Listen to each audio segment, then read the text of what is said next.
A chance meeting. Jack turned his head as he drove across the wooden bridge that connected his hometown of Charming to the main road. He knew from memory that there was a river that ran beneath the bridge, where he and his friends would hang out on weekends. Jack Brennan was returning home from the city where he had made a name for himself. His business ventures made him rich. Growing tired of the fast life, he decided to return home. It was not a bad town.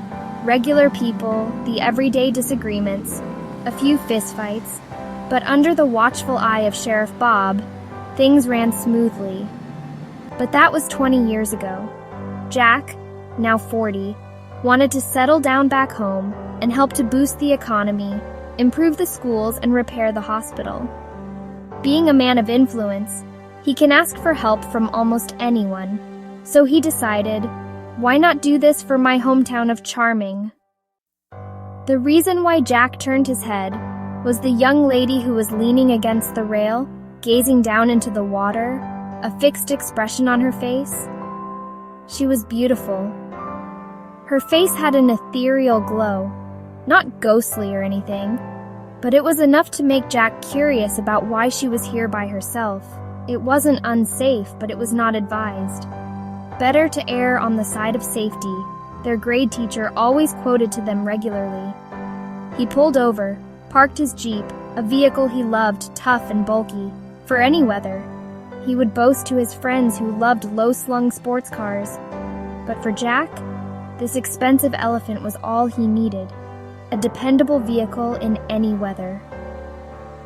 She didn't look up as he approached. It's like she was waiting for him. For a brief moment, something cool slid down his spine, but he shrugged it off. Hi, I'm Jack Brennan. I lived around here a few years back. Now I'm returning home. He was talking this way to ease any apprehensive feeling she might develop towards him as stranger. But her body displayed any such emotions. She was totally relaxed.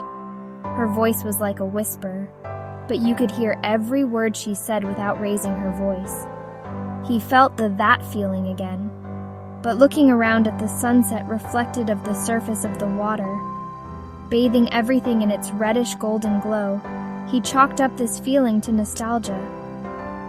I was waiting for you, Dad. Jack stopped dead in his tracks. She now had his undivided attention. She kept talking. My mother's name is Claire Lodge. She was your date at senior prom.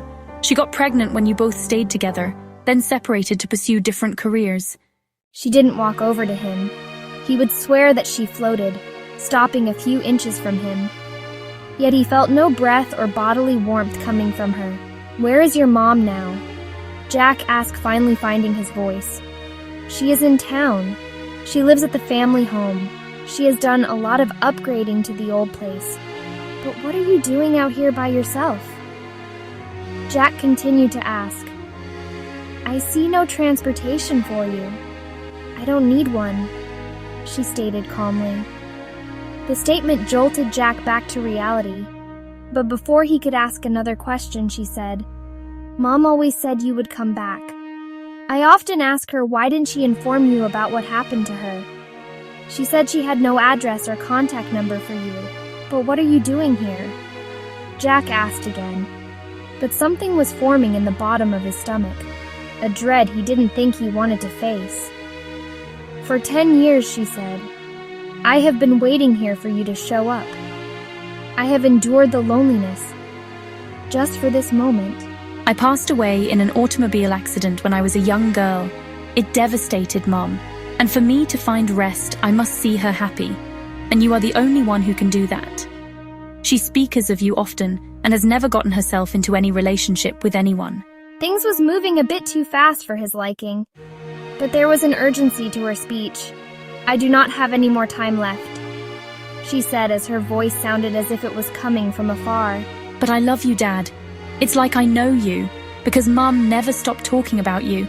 Promise me, she said, staring at him intently. I am depending on you because my time here is over. I must move on. She planted a gentle kiss on his cheek, tears streaming down her face as her body started to fade. She whispered, Go, Dad. She is at your favorite place. That's where you both hang out back in the days, and where she and I both used to hang out together too. I wish I had more time with you both, but she was gone.